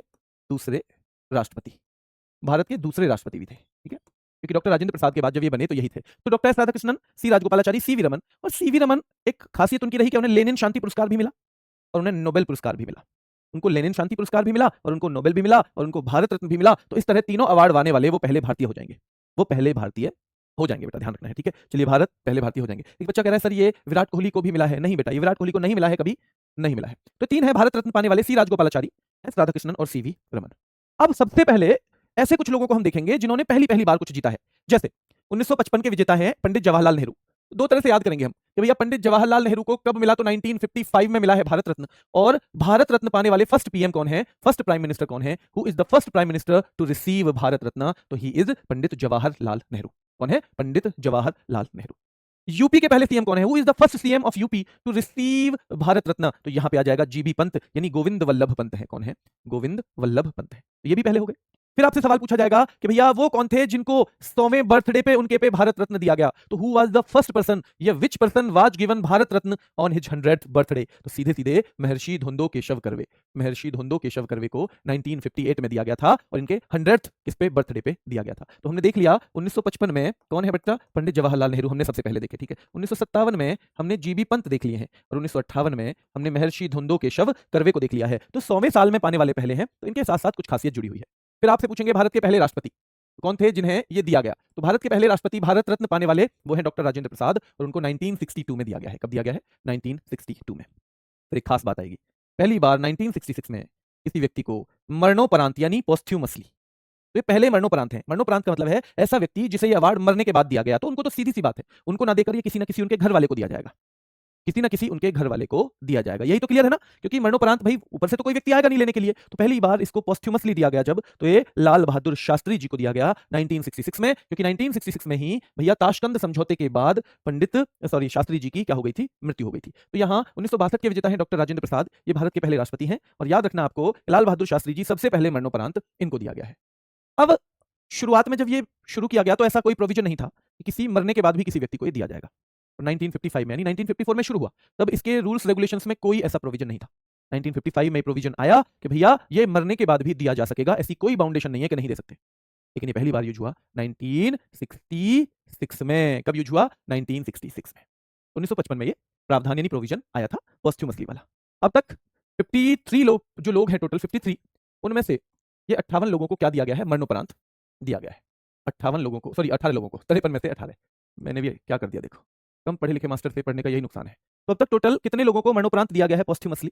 ये पोस्ट्यूमसली अब तक 18 लोगों को दिया गया है आउट ऑफ 53। अब तक हम कितने लोगों को दे चुके हैं? 53 लोगों को हम दे चुके हैं, ठीक है। चलिए, अब ये आ गई साल 1963 और 1963 में फिर खास बात हुई एक, क्या हुई कि पहले बार ये किसी मुस्लिम व्यक्ति को दिया गया। तो first Muslim to receive this was doctor Zakir Hussain. Doctor Zakir Hussain, जो डॉक्टर जाकिर हुसैन भारत के पहले मुस्लिम राष्ट्रपति बनेंगे बाद में, भारत के first Muslim president of India. तो भारत के पहले मुस्लिम राष्ट्रपति बने। बताओ जल्दी, कुल मिला के कौन से वे नंबर के राष्ट्रपति थे? कुल मिला के क्या नंबर था इनका राष्ट्रपति बनने का? कौन से नंबर के ये राष्ट्रपति थे? ठीक है, तो भारत रत्न विजेता पहले मुस्लिम डॉक्टर जाकिर हुसैन है। कौन है? Doctor Zakir Hussain. Every year कितने भारत रत्न देते हैं? कोई भी ऐसी लिमिट नहीं है और हर साल दिया भी नहीं जाता है। ये जरूरी नहीं है कि दिया ही जाए, ऐसा नहीं है कि जी भारत रत्न जरूर मिलेगा ही हर साल। कई साल कई बार ये नहीं दिए जाते हैं, ठीक है। चलिए, तो ये पहले मुस्लिम है, कुल मिला के तीसरे, कुल मिलाकर एस राधाकृष्णन के बाद कुल मिलाकर 3rd नंबर था इनका, तीसरे राष्ट्रपति थे। कुल मिलाकर तीसरे राष्ट्रपति थे, कुल मिला के तीसरे राष्ट्रपति थे, ठीक है। तो 1955 में प्रोविजन कर दिया कि भैया अभी पोस्ट्यूमसली दिए जाएंगे। अब तक 18 पीपल ऐसे हैं जिनको दिया भी गया है और पहले मुस्लिम विजेता डॉक्टर जाकिर हुसैन है। हाँ जी है, इनको 1963 में दिया गया। हाँ जी, 1963 में दिया गया है। 1963 में तो ये पहले मुस्लिम राष्ट्रपति हैं और पहले मुस्लिम विजेता हैं भारत रत्न के। तो काफी चीजें इनको जुड़ी हुई हैं बेटा। वैसे तो कहीं 18 लिखी हुई है, कहीं 20 लिखा हुआ है मरणोपरांत, कहीं 19, पर मैंने जो गिना है, मैंने गिना है इसको एक एक व्यक्ति को पूरी लिस्ट निकाल के, और ये देखा है कि किसको मरने से पहले मिल चुका है, तो फिर वो 18 ही लोग निकल के आ रहे हैं, फिर वो 18 ही लोग निकल के आ रहे हैं, ठीक है। चलिए, तो आगे रखेंगे हम। अब पहली महिला आएंगी इंदिरा गांधी 1971 में, फिर मदर टेरेसा खास नाम है तो 1980 हो जाएगा सीधे। विनोबा भावे 1983। अच्छा, ये तो वही विनोबा भावे हैं जिन्हें पहला रेमन मैग्सेसे से मिला था। हाँ जी, ये वही विनोबा भावे हैं जिनको पहला रेमन मैग्सेसे से अवार्ड मिलेगा। और रेमन मैग्सेसे से ध्यान रखना है मेरे भाई, ठीक है, रेमन मैग्सेसे से मिला, इससे पहले ही मिल गया था। और ये भूदान आंदोलन के प्रवर्तक रहे हैं, यानी भूदान आंदोलन एक तरह से उन्होंने शुरू करवाया है। अब सवाल यहां से बनता है, देखो पहली महिला से भी सवाल बनता है, पर सबसे ज्यादा महत्वपूर्ण सवाल बनता है पहले विदेशी, फर्स्ट फॉरनर, और ये है खान अब्दुल गफ्फार खां। ईयर भी इनकी महत्वपूर्ण रहेगी ही। इनको कब मिला है? 1987 में मिला है। और खान अब्दुल गफ्फार खां को 1987 में मिला है। कब मिला है? 1987 में इनको मिला है, ठीक है। तो खान अब्दुल गफ्फार खां पहले विदेशी हैं, 1987 में इनको दिया गया। और याद रखना है, इनका देश था पाकिस्तान। ये किस देश के थे? तो इनका देश था पाकिस्तान। हालांकि वो बहुत खिलाफ थे इस बंटवारे के जो हम लोगों के बीच में हुआ, भारत और पाकिस्तान के लोगों के बीच में। इनका देश पाकिस्तान था। विदेशी पहले हैं खान अब्दुल गफ्फार खां। क्या नाम है? खान अब्दुल गफ्फार खां। चलिए सर, नवीन सर की बुक में तो 15 है बेटा, वो बुक पहली वाली पब्लिश हो गई होगी, तब तक 2024 के विजेता नहीं होंगे, है ना। 2024 के विजेता नहीं होंगे बेटा, सभी तो नहीं करने, पर मैं कुछ करा रहा हूं। जहां से ज्यादा सवाल आते हैं वो तो ये है, फिर थोड़े से और भी करेंगे जिनका थोड़ा आइडिया आपको होना चाहिए, लेकिन ज्यादा तो जिनसे कुछ ना कुछ फैक्ट जुड़ा हुआ है, जिनसे कुछ ना कुछ जिनमें स्पेशलिटी है, ठीक है। जैसे स्पेशलिटी में जल्दी से 1 मिनट में रिवीजन करवाऊं आपका। तो देखो, सबसे पहले तो ये पहले हैं तो स्पेशल हो गए भैया, एस राधाकृष्णन। दूसरे विदेशी हैं भारत रत्न पाने वाले, तो second foreigner to receive Bharat Ratna भैया कौन है? Nelson Mandela. ये second foreigner to receive Bharat Ratna, इसलिए इनका नाम और खास हो गया। इनका नाम और खास हो गया, ठीक है। और इन्हीं के साथ साथ डॉक्टर अंबेडकर को भी दिया गया। 1991 में तो बहुत महत्वपूर्ण नाम है, तो याद रखना है। राजीव गांधी जी को कब मिला, और सरदार वल्लभ भाई पटेल को, 1991 में। एपीजे अब्दुल कलाम बहुत महत्वपूर्ण है बेटा, 1997 में इनको मिला है। और याद रखना एक बार और कि भैया अरुणा आसफ अली को भी मिला है 97 में ही, अरुणा आसफ अली, अरुणा आसफ अली, ठीक है, इनको भी 1997 में, ठीक है, 1997 में, ठीक है। पहली मरणोपरांत महिला, यानी मरणोपरांत तो लाल बहादुर शास्त्री जी के टाइम से दिया जा रहा था, लेकिन किसी महिला को जब ये मिला तो ये दिया गया था अरुणा आसफ अली को 1997 में। तो ये पहली है और अभी तक एकमात्र भी है, एकमात्र भी। तो पूछा जाएगा एपीजे अब्दुल कलाम जी को कब मिला, 1997 में मिला। एमएस सुब्बलक्ष्मी पहली गायिका है, अब गायिका है तो इनका नाम भी खास हो जाएगा, 1998 में। ये संगीत के क्षेत्र से जुड़ी हुई पहली अगर ये भी पूछा जाए तो 1998 में, 1998 में, कब, 1998 में। चलिए बेटा, ये डॉक्टर नेल्सन मंडेला का योगदान हम जरूरी नहीं है कि केवल भारत के लिए दें, हम कुछ चीजों में कह रहे हैं कि हम बाहर वालों को भी दे रहे हैं। हालांकि बहुत क्लोजली कनेक्टेड वो भारत से हैं, नेल्सन मंडेला, बहुत क्लोजली कनेक्टेड खान अब्दुल गफ्फार खान को भी आप पाओगे, ठीक है। तो इनके बारे में मैं किसी दिन आपको डिटेल में बताऊंगा, अभी तो क्लास है और ज्यादा महत्वपूर्ण अभी ये चीजें हैं, ठीक है। तो इसको कर लेते हैं हम, बाकी मैं आपको बताऊंगा कि उन दोनों को क्यों भारत रत्न दिया गया, या तो किसी इंस्टा सेशन में या कहीं और, क्योंकि यहाँ पे अभी हम क्लास ओरिएंटेड पढ़ लेते हैं केवल, और मैं थोड़ा सा डिटेल में बताना पड़ेगा जो यहाँ ज्यादा काम का नहीं रहेगा ना, उस तरह का कभी कोई सवाल बनता है। तो अभी हम यही करेंगे। दो विदेशियों को दिया गया है, एमएस सुब्बलक्ष्मी पहली गायिका है, लता मंगेशकर, कई बार लोग नाम में लता मंगेशकर ही कर देते हैं, फर्स्ट सिंगर या फर्स्ट ऐसा व्यक्ति जो म्यूजिक के क्षेत्र से जुड़ा हुआ है, तो ये गलत हो जाएगा। लता मंगेशकर से पहले एमएस सुब्बलक्ष्मी को मिल चुका था। लता मंगेशकर भारतीय संगीत से जुड़ी हुई है, हिंदुस्तानी संगीत से, जबकि जो एमएस सुब्बलक्ष्मी है वो कर्नाटिक म्यूजिक से जुड़ी हुई थी, यानी साउथ इंडिया से उनका संबंध था। साउथ इंडिया में चलता है कर्नाटिक म्यूजिक, क्या चलता है, कर्नाटिक म्यूजिक, ठीक है। चलिए आगे देखिए, उस्ताद बिस्मिल्लाह खां की बात करें तो 2001 में, पंडित भीमसेन जोशी 2008 2009, कभी कभी दोनों अलग अलग मिलते हैं, जैसे 8 का ही इनका अवार्ड तो कब का है, 8 का। सीएन राव और सचिन तेंदुलकर को 2014 में मिला।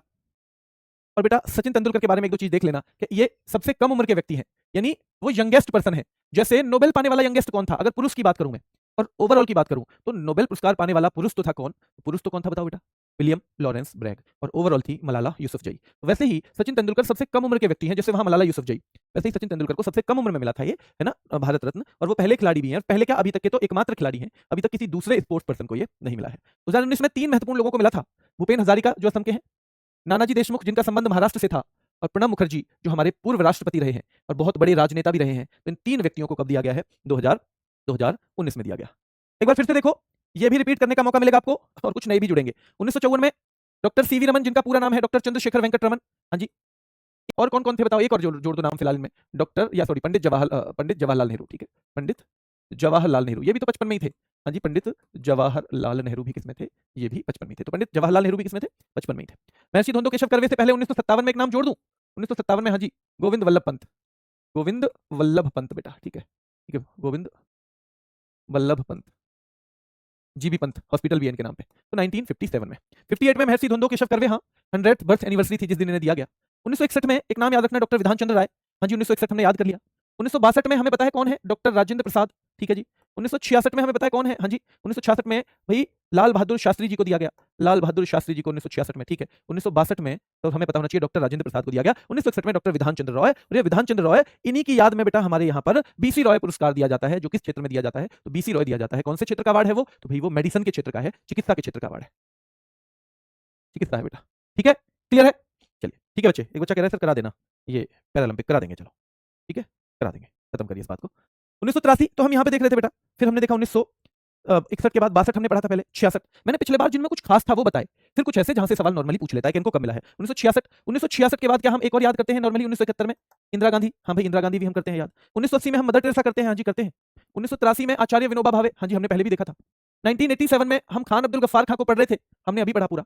और 1990 में बेटा डॉक्टर भीमराव अंबेडकर और नेल्सन मंडेला दोनों को, तो इनमें से बस 2-3 नाम नए जुड़े हैं, वरना मैंने सारे वही बताए हैं। 91 से सवाल आ जाता है, सरदार पटेल, राजीव गांधी, मोरारजी देसाई, और मोरारजी देसाई को पाकिस्तान का सर्वोच्च सम्मान भी मिला है, पाकिस्तान, ठीक है, हाईएस्ट सिविलियन ऑर्डर भी मिल चुका है इनको, सिविलियन ऑर्डर। तो आपको पता होगा पाकिस्तान का सर्वोच्च नागरिक सम्मान, ठीक है, वो भी मिल चुका है, जिसे हम कहते हैं निशान ए पाकिस्तान। क्या कहते हैं, निशान ए पाकिस्तान कहते हैं, निशान ए पाकिस्तान कहते हैं, ठीक है। तो सरदार पटेल, मोरारजी देसाई, राजीव गांधी, ये 3 व्यक्ति 1991 में, और 3 महत्वपूर्ण 1992 में भी है। Maulana Abul Kalam Azad, first education minister है ना, first education minister of independent India रहे हैं मौलाना अबुल कलाम आजाद। जेआरडी टाटा, पहले उद्योगपति, कौन है ये, पहले उद्योगपति, फर्स्ट जो इंडस्ट्री से, यानी पहले बिजनेस पर्सन बोल सकते हो, पहले बिजनेसमैन बोल सकते हो, और इंडस्ट्रियलिस्ट भी बोल सकते हो। क्या बोल सकते हो? इंडस्ट्रियलिस्ट भी बोल सकते हो पहले, यानी जेआरडी टाटा को 1992 में दिया गया। सत्यजीत रे को कब दिया गया है? तो सत्यजीत रे को भी 1992 में दिया गया है। अच्छा, इनको तो बेटा 1992 में ही, इनको 1992 में ही इनको ऑस्कर भी मिला था क्या? जल्दी बताओ, क्या ऑस्कर भी इनको 1992 में मिला? तो इनका याद रखना, इनको 1992 में ऑस्कर भी मिला है। तो मौलाना अबुल कलाम आजाद 1992 में, जेआरडी टाटा जो पहले बिजनेसमैन है, और सत्यजीत रे भी। फिर 97 में 3 लोगों को मिला है, डॉक्टर एपीजे अब्दुल कलाम, अरुणा आसफ अली, गुलजारी लाल नंदा जो भारत के इंटरिम पीएम रहे थे, इंटरिम। अरुणा आसफ अली को मिला था पोस्ट्यूमस। कैसे मिला था?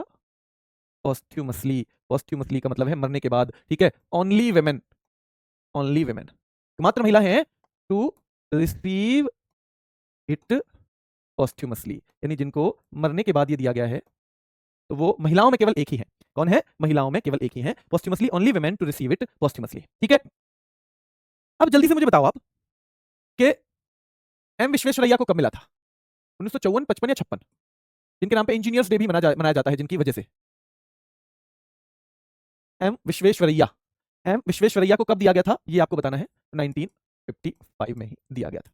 विनोबा भावे जी को 1983 में, विनोबा भावे जी को 1983 में, ठीक है। तो देखिए 1992 में मौलाना अबुल कलाम आजाद मरणोपरांत, जेआरडी टाटा 92 में, ये तीनों बहुत महत्वपूर्ण है। 92 के, 97 के भी महत्वपूर्ण है। 98 में जो एक खास महिला है, एमएस सुब्बुलक्ष्मी, इनसे पूछा जाएगा भैया पहली कला के क्षेत्र से पहली है, कला या संगीत से पहली, यानी कि आर्ट या म्यूजिक से पहली है ये, यानी कि इनसे पहले किसी को भी आर्ट या म्यूजिक से नहीं मिला था, और ये कर्नाटक म्यूजिक से इनका संबंध है।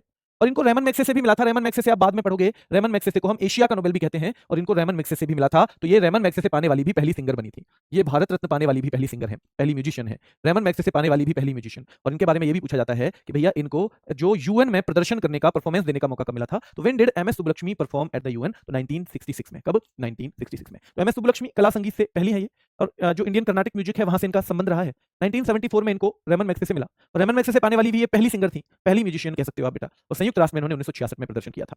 1999 में 4 लोगों को मिला। अब तक एक परंपरा सी चली आ रही थी कि कभी भी 3 से ज्यादा लोगों को ये एक साल में नहीं दिया गया था। इससे पहले 3 से ज्यादा लोगों को ये कभी भी एक साल में नहीं दिया गया था, इस तारीख से, इस साल से पहले, ठीक है। चलिए, उनसे संबंध है, यानी जो म्यूजिकल इंस्ट्रूमेंट है सितार, उसे बजाते हैं।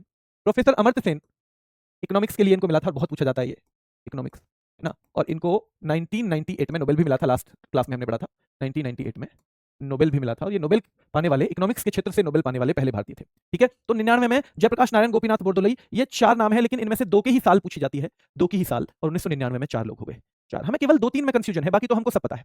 एक तो 1991 के 3 नाम हमें याद रखने हैं, सरदार पटेल, मोरारजी देसाई और राजीव गांधी, ठीक है। एक हमें 92 में मौलाना अबुल कलाम आजाद, जेआरडी टाटा और सत्यजीत रे, मौलाना अबुल कलाम आजाद, जेआरडी टाटा और सत्यजीत रे। फिर 97 में आएंगे हम, एपीजे अब्दुल कलाम, अरुणा आसफ अली और गुलजारी लाल नंदा। 98 में एक नाम ही फेमस आपको देखने को मिलता है, एमएस सुब्बुलक्ष्मी। और भाई 99 में पंडित रविशंकर, प्रोफेसर अमर्त्य सेन। इनसे तो बहुत सवाल आते हैं, पर दिमाग में कहीं जयप्रकाश नारायण और गोपीनाथ बोरदोलोई भी होने चाहिए। क्या होना चाहिए? होने चाहिए बेटा। 99 में ही काउंट होते हैं बेटा, ये 1999 में ही काउंट होते हैं। और अगर ये 98 में काउंट होते तो फिर तो 3 ही रह गए, फिर तो ये सवाल ही नहीं बनता कि कब 3 से ज्यादा भारत रत्न मिले हैं। तो 3 से ज्यादा भारत रत्न केवल 2 ही साल मिले माने जाते हैं, 90 कब? 99 में और 2024 में। अगर इसमें से हम जयप्रकाश नारायण निकाल देंगे तो 3 ही लोग रह जाएंगे, फिर तो 2024 ही रह जाएगा केवल। लेकिन ये सवाल बन चुका है, ये सवाल आ चुका है, ठीक है। तो 1990 याद रखना है बेटा, 9 में इन चारों लोगों को दिया गया। और ये माना जाता है कि कौन कौन से साल 3 से ज्यादा लोगों को दिया गया, तो 99 में और 2024 में। 2001 में 2 नाम है, महत्वपूर्ण है दोनों ही, उस्ताद बिस्मिल्लाह खां और लता मंगेशकर। उस्ताद बिस्मिल्लाह खां शहनाई वादन से हैं, कौन से म्यूजिकल इंस्ट्रूमेंट से जुड़े हुए हैं? शहनाई से ये जुड़े हुए हैं। 2014 में हमने देखा था, 2014 में सचिन तेंदुलकर थे और एक वैज्ञानिक सीएन राव, सचिन और सीएन राव, सचिन और सीएन राव। 2015 में बहुत महत्वपूर्ण 2 नाम है, अटल बिहारी वाजपेयी जी और मदन मोहन मालवीय। और खास तौर पे मदन मोहन मालवीय से सवाल बन सकता है, इनको कब दिया गया था? तो 2015 में दिया गया था, 2015 में दिया गया था। फिर 2019 के नाम आपको पता थे? 2019, 19 में कौन कौन थे बताओ?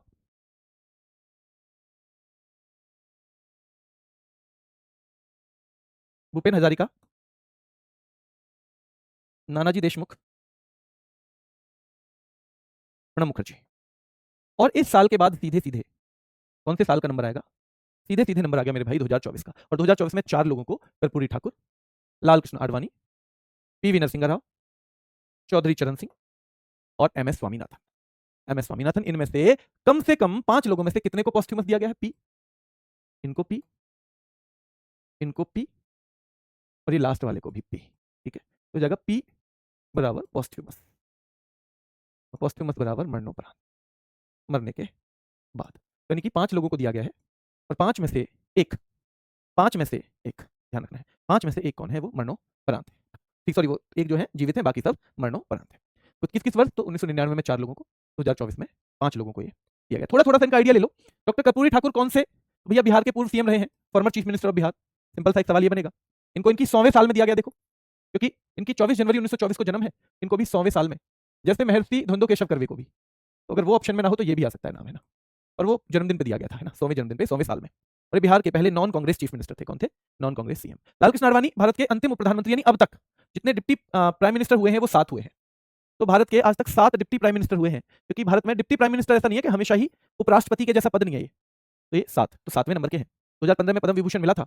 उनकी एक पुस्तक है माय कंट्री माय लाइफ, जो बहुत महत्वपूर्ण है। क्या है? My country my life. तो ये इनकी बुक है और ये बुक बहुत महत्वपूर्ण है। ठीक है, माय कंट्री माय लाइफ क्या है, इनकी बुक है और ये बहुत महत्वपूर्ण है। बेटा कोई रुपए का रिवार्ड नहीं मिलता इसमें, कोई रुपए का रिवार्ड इसमें नहीं मिलता है। ठीक है, क्लियर है? आगे देखें, चौधरी चरण सिंह, ये यूपी के सीएम भी रह चुके थे और ये पीएम भी रह चुके हैं भारत के। तो भारत के तीसरे प्रधानमंत्री और 5वें प्रधानमंत्री। तो कई चीज रहे। देखो, यूपी के सीएम रहे, हाँ जी रहे हैं। और नॉन कांग्रेस वाले, यानी कांग्रेस से तो बहुत सारे बने। जो पहली बार यूपी में कोई बिना कांग्रेस की सपोर्ट के सीएम बना तो वो चौधरी चरण सिंह थे। जैसे बिहार में बिना कांग्रेस की सपोर्ट के कर्पूरी ठाकुर बने थे। और ये 5वें नंबर के पीएम रहे हैं इंडिया के। कौन से नंबर के? 5वें नंबर के। पीवी नरसिंह राव 9वें पीएम है। कौन से? 9वें। चौधरी चरण सिंह 5वें हैं, हाँ जी 5वें हैं।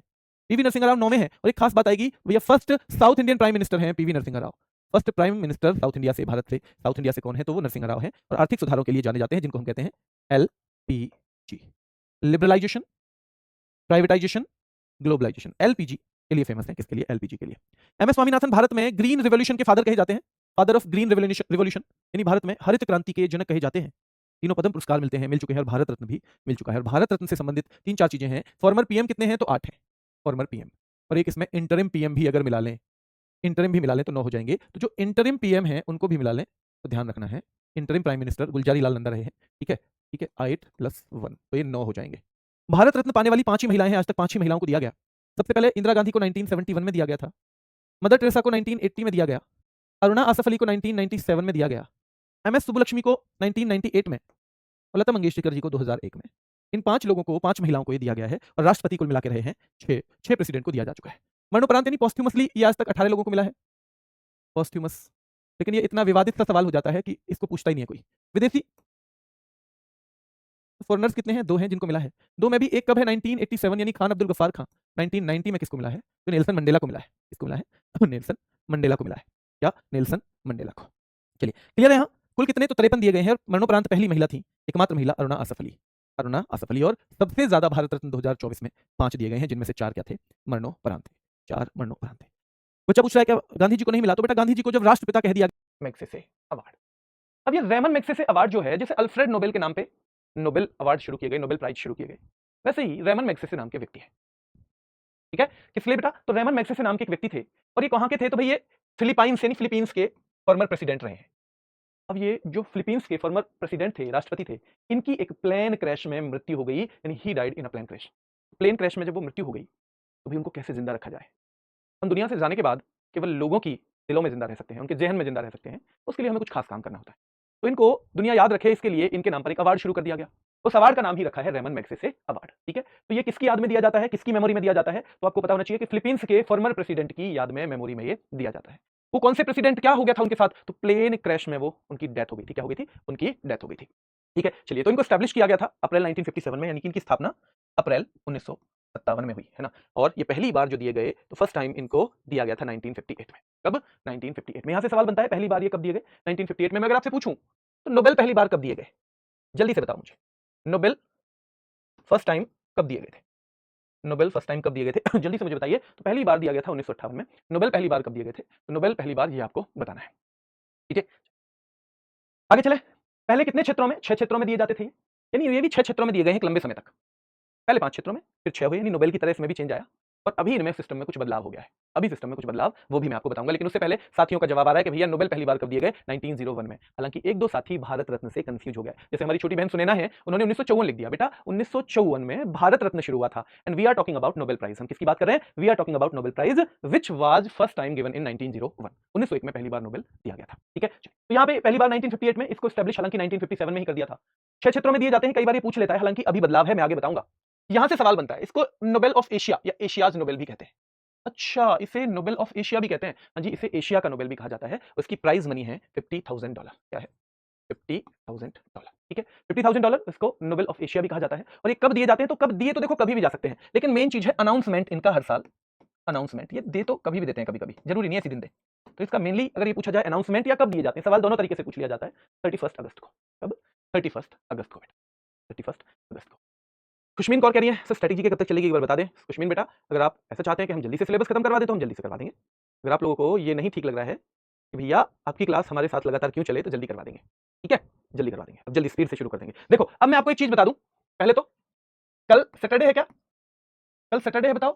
पर क्योंकि अभी आपको पर्याप्त छुट्टियां मिल चुकी हैं, वैसे आपकी मंडे टू फ्राइडे क्लास का अनाउंसमेंट होता मनीला में है, क्योंकि फिलीपाइंस की कैपिटल क्या है बेटा? फिलीपाइंस की कैपिटल है मनीला। क्या है? फिलीपाइंस की कैपिटल है मनीला, ठीक है, ध्यान रखना है क्या है, मनीला है। क्लियर है यहाँ? हाँ, चिराग तिवारी कह रहे कि सर याद करने में थोड़ी दिक्कत हो जाती है कभी कभी, इसका बार बार रिवीजन करेंगे तो फिर हमेशा के लिए तो याद हो जाएगा। ये कोई ऐसा थोड़ी है कि हर बार हमें बहुत कुछ नया सीखना है, जिंदगी में एक ही बार अच्छे से याद करना है, उसी को हम कोशिश करेंगे। तो यहाँ पे आ जाइए। अब रेमन मैग्सेसे, यहाँ से सवाल बनता है, पहले कौन थे भी जिन्हें रेमन मैग्सेसे मिला? तो विनोबा भावे थे। इनको किस कैटेगरी में मिला था? तो इनको कम्युनिटी लीडरशिप में मिला था। किसमें मिला था? कम्युनिटी लीडरशिप में। और पहले ही साल मिला था जब ये शुरुआत हुई थी, जब 1958 में इनकी शुरुआत हुई थी तभी मिला था बेटा, तभी इनको मिला था। क्लियर है? चलिए आगे देखिए कितने क्षेत्रों में, ये क्षेत्र देख लीजिए। अब आपको पता है ये फर्स्ट टाइम कब दिए गए? 1958। जब 1958 से दिए गए तो 5 एरियाज में दिए जा रहे थे। हाँ जी, 5 में दिए जा रहे थे। फिर 2001 तक आ गए। यहां पे 2001 में एक और क्षेत्र जुड़ गया बेटा, और एक क्षेत्र और जुड़ा, ठीक है, तो 5 + 1 एक और जुड़ गया, तो ये 6 क्षेत्रों में दिए जाने लगे। 2008 तक ये पूरे के पूरे इसी क्षेत्र में दिए गए, ठीक है। और 2008 के बाद इसको क्या कर दिया गया कि भैया जो पहले 5 थे ना, उनको सिंपल एक नाम दे दिया रेमन मैग्सेसे, बिना कैटेगरी के, और जो बाद में जोड़ा था उसको हमने एक कैटेगरी अलग से रख लिया, एक कैटेगरी अलग से रख लिया। अब इसमें आप कहोगे, मैं पूछूंगा बच्चों समझ में आया? आप कहेंगे भैया समझ में नहीं आया। अगर आप ईमानदार हैं तो आप कहेंगे समझ में नहीं आया। समझते हैं। ये 5 क्षेत्र हैं जहां 1958 से हम रेमन मैग्सेसे देते आ रहे हैं। शासकीय सेवा यानी गवर्नमेंट सर्विस के लिए दिया जाता था। पब्लिक सर्विस यानी सार्वजनिक या जन सेवा के लिए दिया जाता था। कम्युनिटी लीडरशिप यानी कि सामुदायिक नेतृत्व के लिए दिया जाता था। हाँ जी, दिया जाता था। Journalism, literature and creative communication arts के लिए दिया जाता था। हाँ जी, दिया जाता था। Journalism, literature and creative communication art के लिए, हाँ जी, बिल्कुल दिया जाता था। पीस एंड इंटरनेशनल अंडरस्टैंडिंग के लिए दिया जाता था। हाँ जी, दिया जाता था। ये सब चल रहे थे, ये सब चल रहे थे सारे के सारे 1958 से। कब चल रहे थे ये? तो 1958 से चले आ रहे थे। 1958 से ये सारे के सारे क्षेत्र चले आ रहे हैं। अब ये 2001 में जोड़ा, 2001 से उद्गामी नेतृत्व, जिसको हम इमरजेंट लीडरशिप कहते हैं, ये 2001 में ऐड कर दिया। जैसे हमने नोबेल पुरस्कार पहले 5 क्षेत्रों में दे रहे थे हम नोबेल प्राइज, और फिर हमने 1968 में स्टैब्लिश किया इकोनॉमिक्स के नोबेल को, यानी कि अर्थशास्त्र के नोबेल को, और उसके बाद हम आगे बढ़ गए। भैया हम लगातार 6 क्षेत्रों में उसके बाद से देते आ रहे हैं। ठीक है, यहां तक समझ में आया? यहां से समझ में आया बेटा? यहां तक कि पहले 5 चला रहा था और 2001 से एक और जोड़ दिया। पर 2008 के बाद क्या किया?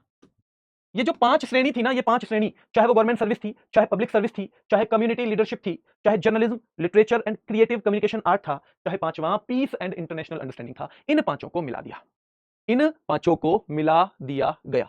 इनको सिंपल एक कहने लगे बेटा, इनको सिंपल एक कहने लगे। क्या कहने लगे हैं इनको? सिंपल एक कहने लगे हैं। और वो क्या कहने लगे हैं बताओ?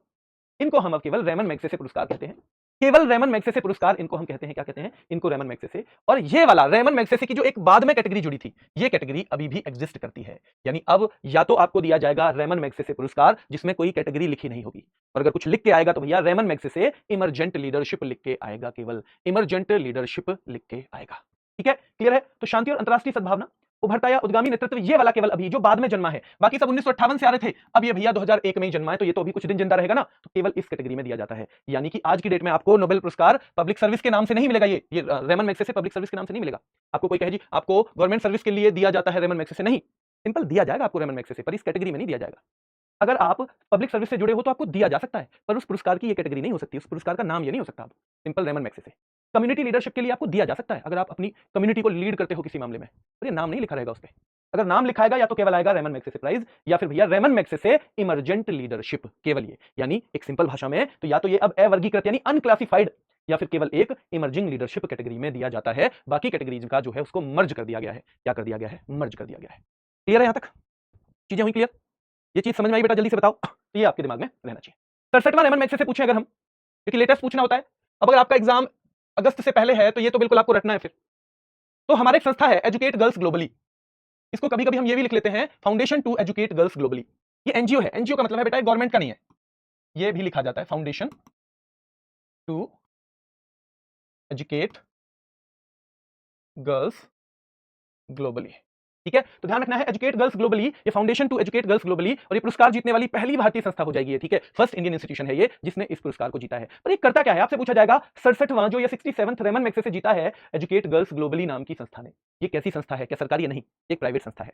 क्या ये रेमन मैग्सेसे से पाने वाली पहली भारतीय संस्था है? हाँ, ये रेमन मैग्सेसे से पाने वाली पहली भारतीय संस्था है। और याद रखना है भैया, ग्रामीण और दूरस्थ क्षेत्रों में बालिकाओं की शिक्षा में जो लैंगिक अन्याय है, यानी जो उन्हें केवल जेंडर की वजह से उन्हें इनजस्टिस सहना पड़ता है, कहां पर, या तो ग्रामीण इलाकों में यानी रूरल इलाकों में, या बेटा रिमोट एरियाज में। क्योंकि आपको पता होगा ग्रामीण क्षेत्रों में अभी भी जो लड़कियों की शिक्षा है, जो गर्ल्स एजुकेशन है, उस पर बहुत ज्यादा जोर नहीं दिया जाता। और कभी कभी आपको यह भी देखने को मिल जाएगा कि अगर एक लड़का है, एक लड़की है किसी के, तो वो लड़की को बहुत अच्छे से नहीं पढ़ाते, लड़के को पढ़ा देते हैं। यह बदलाव भी रिमोट एरियाज में अभी आपको देखने को मिल जाता है। ठीक है, क्लियर है बेटा? तो यहां देखना है आपको, एजुकेट गर्ल्स ग्लोबली भारत पुरस्कार जीतने वाली पहली भारतीय संस्था है, और ग्रामीण और दूरस्थ क्षेत्रों में बालिकाओं की शिक्षा में जो लैंगिक अन्याय है उसको दूर करने के लिए इसे दिया गया कि भैया आपने बहुत बढ़िया काम किया है। एक तो इन्होंने जीता है। दूसरा, शाहिना अली है मालदीव की। शाहिना अली कहां की है? मालदीव की। क्या करती है? जो प्लास्टिक प्रदूषण के खिलाफ, यानी प्लास्टिक पॉल्यूशन के खिलाफ ये काम करती है बेटा, एक तो। और एक जो मैरीन इकोसिस्टम है मालदीव का, समुद्री पारिस्थितिकी तंत्र है, जो समुद्र का सिस्टम बना हुआ है, इकोसिस्टम बना हुआ है, उसको प्रिजर्व करने के लिए काम करती हैं। क्योंकि आपको पता होगा मालदीव एक टूरिस्ट प्लेस है, देश तो है ही वो, लेकिन वो ज्यादातर लोगों के लिए एक टूरिस्ट प्लेस है। और टूरिस्ट प्लेस में बहुत सारे लोग जाते हैं, बहुत सारे लोग जाते हैं, उनकी इकोनॉमी भी उसी पर निर्भर करती है, उनकी अर्थव्यवस्था में मदद मिलती है उससे। उसका एक बहुत बड़ा नुकसान भी होता है कि उनका सारा सिस्टम बिगाड़ दिया जाता है, उनके देश में प्रदूषण बहुत फैला दिया जाता है। उनका जो समुद्री सिस्टम है, मान लो समुद्र में आप इतनी सारी प्लास्टिक की भरते चले गए कि वहां के जीव जंतु भी प्लास्टिक की खाने लगे, वो मरने लगे, तो मतलब एक तरह से पूरा इकोसिस्टम बिगड़ जाएगा फिर। तो शाहिना अली ऐसी ही हैं जो एक तो प्लास्टिक पॉल्यूशन के खिलाफ फाइट करती हैं, और बेटा जो प्रिजर्व करने का काम करती हैं मैरीन इकोसिस्टम को, मालदीव के को। ठीक है, तो ये दो काम करती हैं और इसीलिए इनको पुरस्कार दिया गया है, इनको ये पुरस्कार दिया जाता है। सिमरन कह रही है भैया अब ऐसा नहीं है। सिमरन, वो मैंने जो बात कही थी, कई बार लड़कियों के साथ हो जाता है भेदभाव। सिमरन अभी भी हो जाता है बेटा, अभी भी हो जाता है। मैं भी उसी समाज से आता हूं, मैं गांव से आता हूं, और ज्यादा नहीं, जब मैं गांव में था, अभी तो मैं लगभग 15-16 साल 17 साल के करीब हो गए जब से नौकरी लगी है, तब से उतना ज्यादा गांव जाना होता नहीं है, मतलब होता है लेकिन ऐसे नहीं 2 महीने के लिए चले गए। तो मैंने अपने गांव में भी, जो दिल्ली के बस 50-60 किलोमीटर ही दूर है, वहां भी देखा, लड़का प्राइवेट स्कूल में और लड़की सरकारी स्कूल में।